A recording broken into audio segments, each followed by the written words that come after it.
I feel like when I'm out in nature, it's very simple to be grateful for fucking anything. I'm like, whoa, grass is cool. I mean, I could be having a shit day. If you knew what goes on in my inbox on a regular basis in my phone, I usually wake up to fucking 4 or 5 figure invoices and I'm like, huh, that's awesome. Whatever. I didn't expect that. That sucks. And so like I have all these opportunities to be negative on a regular basis. And so when I go out and I walk in nature or I get outside and do things, I have the ability to put into perspective just how small of a microcosm my issues are.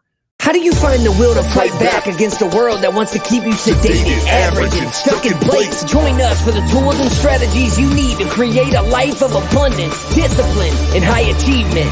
This is the Tactical Empire with Jeff Smith.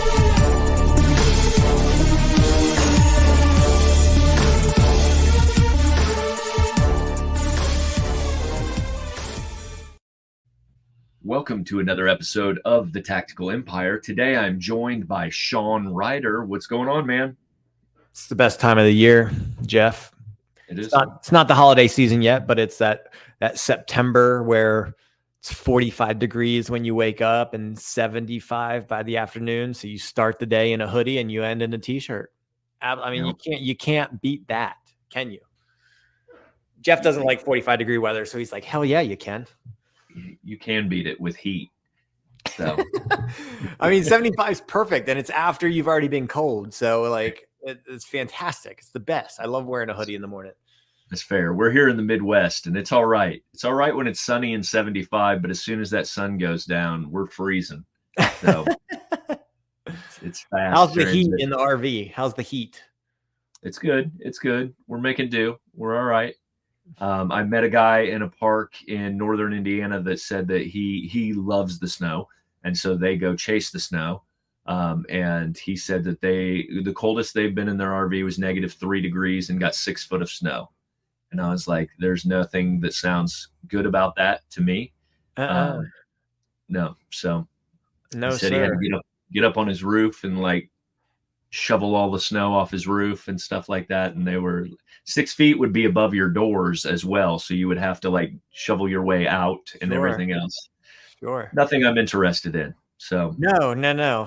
But we need to be grateful every time the sun on our jersey. What's that? I said, we're chasing the sun on our jersey or our journey. Yeah, well, that's what I was going to say was you got to be grateful as long as the sun's popping up over that mountain every morning. So that plays into today's topic. We just dropped an episode on abundance mindset for business owners and high achievers and how to play more into an abundance mindset as opposed to a scarcity mindset. And one of the first things that you said was, you have to have gratitude. You have to practice gratefulness. And I'm glad I didn't ask the question on that podcast because I think it's a standalone episode. And so I'm just going to straight up ask, how does Jeff Smith practice gratitude? And I'm framing it that way because I want people to know what exactly you do when it comes to gratefulness, not just why gratefulness is important. I think you guys can just Google that or find a YouTube video, but to know a little bit about like, how do you actually implement it in your life, Jeff? Man, that's such a loaded question and it's going to be received so weird, but probably, but like, I feel like my biggest connection with like God or a higher spirit is with nature. And so I am really deliberate about going out in nature and that allows me the time. I do walks every single day, multiple times a day, but like that's the time I really focus on like the gratitude that I have. Because I feel like when I'm out in nature, it's very simple to be grateful for fucking anything. I'm like, whoa, grass is cool. I mean, I could be having a shit day. I mean, if you knew what goes on in my inbox on a regular basis in my phone, like this morning, I got a huge invoice for insulation blowing that I didn't realize is happening. And like, that's a typical day for me. I usually wake up to fucking 4 or 5 figure invoices and I'm like, huh, that's awesome. Whatever. I didn't expect that. That sucks. And so like, I have all these opportunities to be negative on a regular basis. And so when I go out and I walk in nature or I get outside and do things, I have the ability to put into perspective just how small of a microcosm my issues are. Right. it's kind of like you're looking at the stars and you realize just how insignificant you are as this speck of dust who will turn into fucking soil soon Sure. in the bigger picture of things. And so for me, like it, that's the way I go through the thought process. And I'm deliberate about it in that I practice it every single day and I'm cognizant of it. And I'm like, hey, you haven't been grateful for anything today. Or if I'm feeling like in a mood and I'm like being an asshole and I'm like talking more sternly than I'm used to, which is like hard to believe for some people. But like if I'm just feel like I'm being a dick or I'm being overly sensitive or grouchy about something, I always try to recognize like what hasn't happened. And usually it's that moment of like recognizing the reality of what I'm involved in, which is like I'm pushing as hard as I can and it means a lot to me, but in the reality and the scope of the world and like its history and existence, I'm very insignificant. And like just bringing yourself down to the grounding of that it's all going to be okay. And like, hey, I'm super happy to have this tree right here or something like that. Yeah. It's super, it sounds weird as fuck. That's how that's how my brain works. Well, I think, I think I do the same thing. I just articulate or teach people it differently. I mean, when I look at it at my gratefulness exercises, it's kind of doing the same thing. It's taking the focus from things that I think are super important, which are my tasks for the day, whether that's in my personal life or in my career, and then putting them back down to like the smallest thing possible. Like you said, you're using grass as an example, but like I think that's a part of being grateful is finding something in the here and now and analyzing it. Maybe not like analyzing it in this way, but like I read this somewhere where it was like, when you're on a walk, try and find like in your neighborhood, if you walk your neighborhood every single day, there's something in that neighborhood that you never noticed. So when you purposely go out and look for that, and it might just be the way that your neighbor's bush is growing against the side of their house. And you're like, man, that's really interesting. Look at like right now it's weird. We have vines growing in our rose bushes. And I was like, what the hell is this? And I yanked on it. It just kept coming and coming. And like, I got down on my knees and looked at it. And like, I just looked at how it was literally just wrapping itself around this rose bush. And I was like, that's fucking cool. Like, I know it's not supposed to be there. I don't know if it's going to kill. I don't know what vines do for rose bushes, but I was like, I know I need to get it out of there, but like, that's cool looking. Right. It was just a moment of pause, but I do the same thing. Right. As soon as my wife and kids leave for the day, the first thing I do is walk my dogs. And I love where I live. I think so far we've talked very micro level, but like go back, those of you that follow me on social media, you see me maybe post this once a month, but like from a macro level side of things, I always say if you get these three things right, then 90% of your life is exactly like what you want. And for lack of a better term, perfect. Love who you live with, love where you live, love what you do. And I genuinely love where I live. I love my house. I love where my house sits. It's on a little hill. I love that I can see, we're in the Shenandoah Valley. So we have the Appalachian Mountains and the Blue Ridge Mountains, or whatever. One's in the front of my house, one's in the back of my house. So when I walk my dogs, I'm at the top of my neighborhood. And this is right after the sun rises, depending on what time of year. It might be as the sun's coming up, or it might be up a little bit. But like the one thing you don't get when you live in a neighborhood, and even worse, a big city, you don't realize how big the sky is. But like there's nothing around my neighborhood. Like there's trees on the outskirts, but when I'm walking on the road, like there aren't houses right up against the road. There aren't trees. So all I see is blue sky. If there's clouds, cool. If the sun just came up, then it's pink, it's purple, it's orange. Every single morning, the sky is different where I live. Every single morning. And it's different in the front of my house than the back of my house. The front of my house could be blue skies, puffy white clouds. I turn around and look out the back window and it might be a black thunderstorm rolling across the mountain of West Virginia. And so like that puts shit in perspective real quick. I'm like, oh shit, look, it's beautiful out here. And then it's going to be hell-bent hail, rain, thunderstorms, and lightning here in about 15 minutes. And I love that. And I get to watch that. And it just takes your mind off of the shit that we get bombarded with every single day. I think this goes back to last episode when we talked about inputs and who we allow to input things into our lives. And so it's that moment of disconnection to the task that we have to do that day.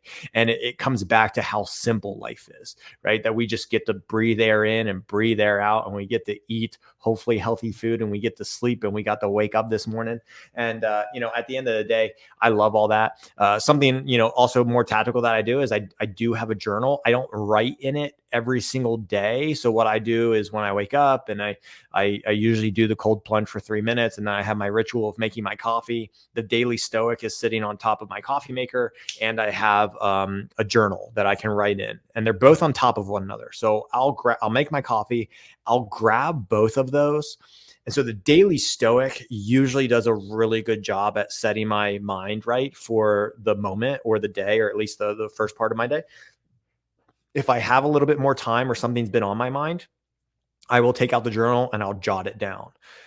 If I have extra time, but I don't have anything I want to write, and this is one thing that people that journal may not do, that I do, is I go back and reread the shit I've already written. Like, so many times people are looking for the new thing. They're looking for the new book. They're looking for the new #1 seller, right? The new bestseller. What's better than a new bestseller is the book that's been on the bestseller list for the last 30 years. Right? It's tried and true. So same thing with your thoughts. Like, go back and read some of the things that you wrote that you were thankful for. And there's one page in my journal where I was like, I literally just wrote the question, what am I grateful for? And I just brain dumped everything I'm grateful for. So I can go back to that. There's moments in that journal when I, closed my business and people weren't happy with me. And I had, some thoughts, and I had to get out of my head, and I put it in that journal. I'll go back and read that. Like, damn, it really puts in perspective that, like, that shit doesn't last very long. Like, those negative thoughts, the things people say about you, the sometimes when you question yourself, like, you will progress, you will get better, you won't be in that mud forever. And so these gratefulness exercises have helped accelerate my ability to get past some of the things that have held me back for a longer time in the past. Is there anything else, Jeff, that you do on a maybe regular basis? And again, like, if you have kids, it's very simple. Like, go play with your kids. My wife invited people over for a workout yesterday morning, and I normally do the workout before they get there. So I'll write the workout, I'll do it, and then I'll kind of like semi-coach them when they go through it, or just cheer them on, whatever. Mm-hmm. But yesterday I was going to do the workout with them, and literally right before we hit go, my son came out and was like, Dad, we need to finish building the Lincoln log house that we started the day before. And I was like, man, it's a 30-minute workout. I was like, let's do it after I work out. And he was just adamant, like, no, right now. And like, he grabbed my hand. I was like, all right, y'all have fun with your workout. And I walked in and we built Lincoln logs. And, it's just so happens that he was done building Lincoln logs as soon as they finished the workout, like to the T, exactly 30 minutes long. He was done. And so I went out and I worked out by myself, but like, it gave me 30 minutes with my son. I didn't need that. That workout was not more important than building a log house with my son that he wants to tear down as soon as you put the last piece on it. Right. And that's, for me, that's more important than all the things and problems that I'm trying to solve outside of that. Well, I mean, that really just puts it into perspective. I love that you said journal, because writing the stuff is so powerful, and it really is a great tip.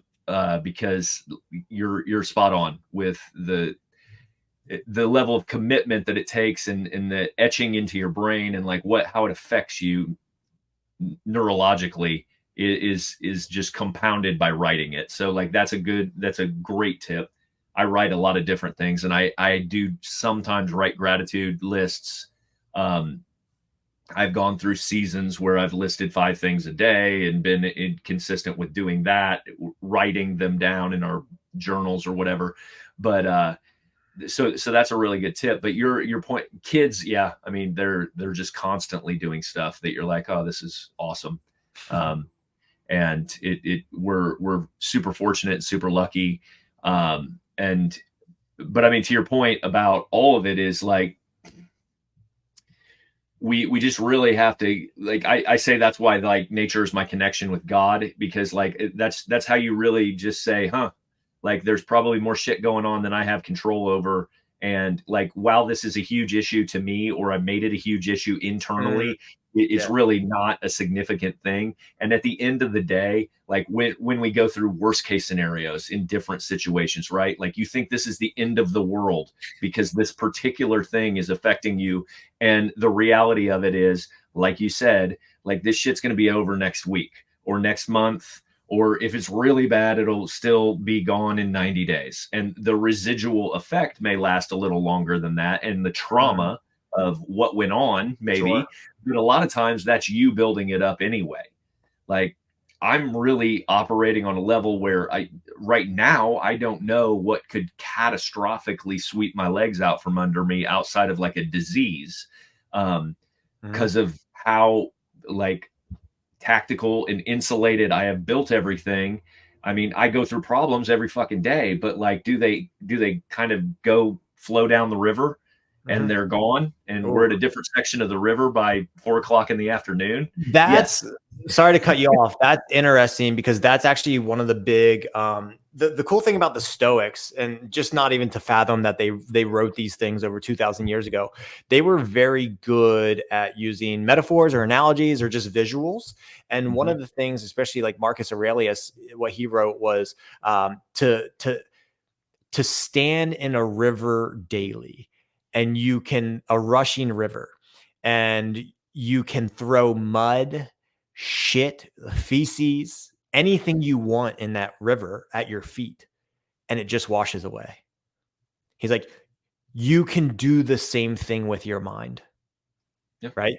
And it wasn't to push things out of their head. Like the Stoics weren't like they had feelings, they had thoughts, of course they had problems and struggle, but it was like your your feelings, your storytelling about that thing, you can sweep that away now and be present in the river right now. And what do you have to do? Do you need to step out of the river, or do you need to walk through the river? So it's very interesting that you brought that up. And he kind of talked, there's one that I was going to post in the inner circle here soon. There was one he talks about being a boxer instead of a fencer, because the boxer, his weapon is a part of him. The fencer has to pick his up and put it down. But the boxer, they're prepared and ready at all times. And like you can play that in the gratefulness too. Is like, we're all going to have to fight. We're all going to have to deal with things. But are you someone that has to go find some sort of special treatment, a la a fencing stick or a sword, to fight it? Or are you prepared? Or are you a boxer? Can you knock it out right now? Are you standing in a river? Or are you stuck in quicksand? Right. I Yeah. absolutely love that you brought that up. Mm. That's interesting. I like that because, I mean, like, it's the boxer analogy is internal validation versus external validation. Like, also, right? Yeah, Like, yeah. I mean, how are you buttoned up internally? Are you the person that is content with what you're creating, and you don't need those external inputs to validate what you've built? Mhm. And so, like, there's a lot there. That's cool. Yeah, man. Like, I don't know. I think gratefulness is super, super important. It can build you into it. The other thing I was thinking about was, you were talking about the current and in the river, and like, one of the ways to look at that is like, you should be grateful that, like, anything can change at any moment in time, including you. And so when you talk about like the free flowing of a river, like, if you're stuck in this situation and you're in a spiral of negativity at this point, understand that, like, you can change everything in just a short matter of time. Mm, Like, if you analyze your behaviors, if you analyze your habits, if you analyze your friend circle, if you start changing that on a regular basis, 90 days later, you can be a completely different person. mhm, And that's the beautiful thing about this life is, like, if you feel stuck right now in any aspect of life, change it. Change what you're doing. Change your habits. Change where you go after work. Change what you're consuming. Change who you're talking to. mhm, Like, what are you drinking? What are you eating? Like, all of that stuff. And mhm, like, I mean, honestly, not to plug a program, but I mean, I think that's one of the most powerful things about 75 Hard is like the recognition of, like, most people in today's society will not do shit for 75 days straight, no matter what it is. You could ask them to do anything, and they will miss a day in 75 days. Sure. I don't care how consistent you think you are. So like that program is a true like wake up call to like what our human potential is if you can actually stay consistent. Mhm. And so if you haven't done it, I would definitely recommend doing it at least once because it is powerful. No matter what your takeaways are, you're like, oh fuck, I should read more. Oh, like because most of us say we do stuff right, but when you audit your actual inputs and outputs, and you're like, how many days did you actually do it in the month? It shakes out to somewhere between 60 to 80%. Let's be Mhm. honest. Yeah, if Like you're lucky, yeah. for most people, yeah. Like, okay, I do this every single day, and at the end of the month, you've got 24 days, you did it.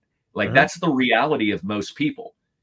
And that's not to the detriment of or shitting on anyone. I mean, I would be shitting on the people that actually did it like twice and they say they do it every day. But like if you hit 24 days, that's 80%.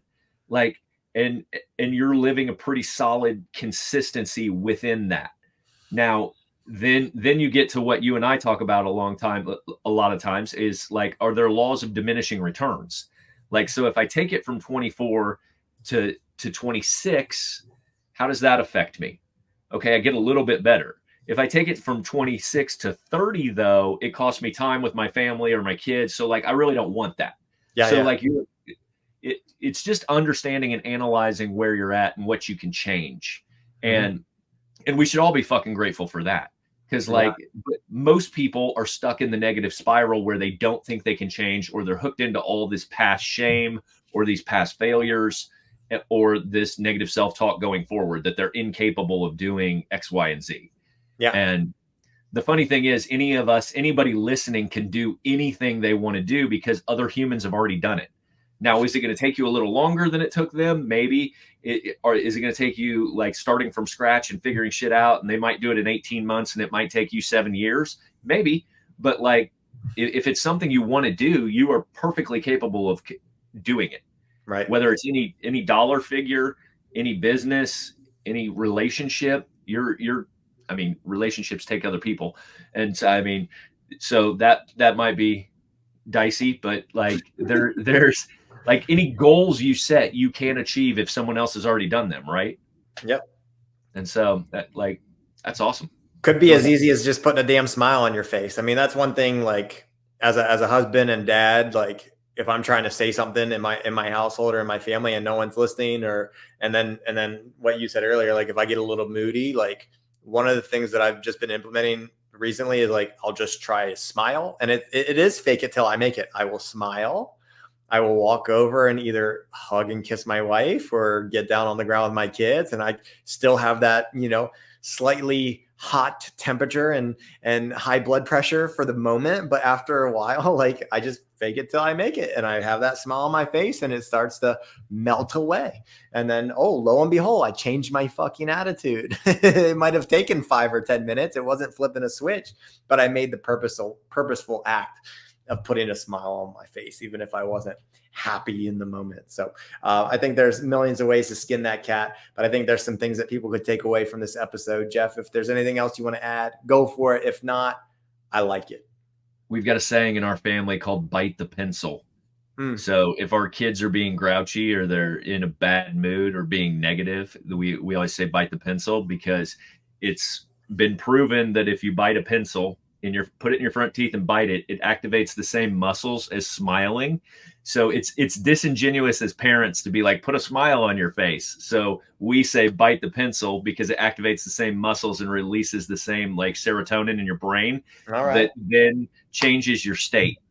And so, yep. Oh, yeah. There we go. Just did it for those of you that are not watching the YouTube video. So like Kate it. Ryder, you just text Shawn anytime, bite the pencil if he's being a little moody asshole. She will take advantage of that. Thank you very much. Go. I need to go buy about a box of 37 pencils for the next 2 weeks for sure. All right, guys, follow us on Facebook. Go to the YouTube channel and subscribe. Come to the Tactical Empire community on Facebook. We'd love to have you there. Hit us up if you're interested in the inner circle. We've got our fall meetup coming up in October in Scottsdale. It's going to be a banger for sure. Yeah, have a great week. Keep kicking ass, building your empire, and raising good kids. We love you guys. Thank you for your support. Have a great week.